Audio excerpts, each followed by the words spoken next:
Mardi 15 août 2023, Gérard Leclerc, Michel Monory et une troisième personne sont morts dans un crash d'avion de tourisme, à Lavaux-sur-Loire.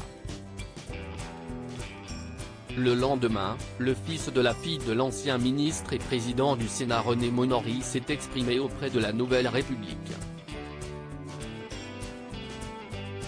Un terrible accident.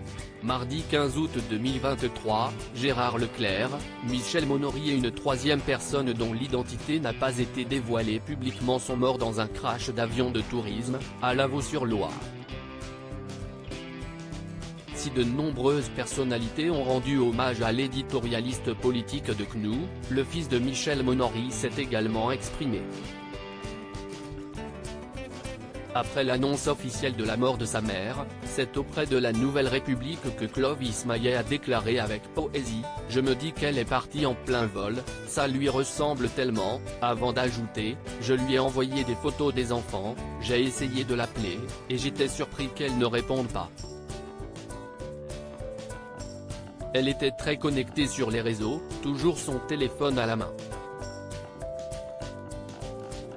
Enfin, Clovis Maillet a indiqué, elle disait souvent qu'elle ne voulait pas de tête d'enterrement à son enterrement. Elle voulait que l'on soit joyeux, que l'on boive, que ce soit une grande fête. Lynn Stambouli, productrice de musique électronique et proche de la fille de René Monory, a déclaré quant à elle, Michel, c'était une femme qui avait besoin de rendre les gens libres. C'était une personnalité hors du commun. Pour les artistes, elle était un soutien incontestable. Elle les soutenait dans tout ce qu'ils faisaient. Pour elle, c'était toujours le chemin qui était important. L'art était comme la vie, expérimental, disait-elle tout le temps. Elle a été une des plus grandes supportrices de l'art digital.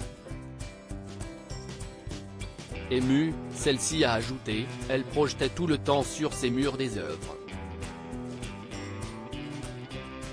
Elle aimait le mouvement, la vie que cela donnait.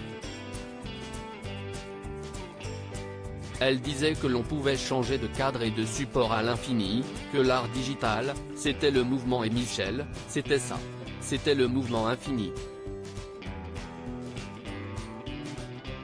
Michel Monory était passionné par les gens sur Facebook. Philippe Méaille, fondateur du château de Montsoreau musée d'art contemporain, a également tenu rendre hommage à son ami. Elle était passionnée par les gens, elle recevait beaucoup, se lançait dans des discussions jusque très tard dans la nuit. Tous ces mots ouvraient des possibles pour penser le monde.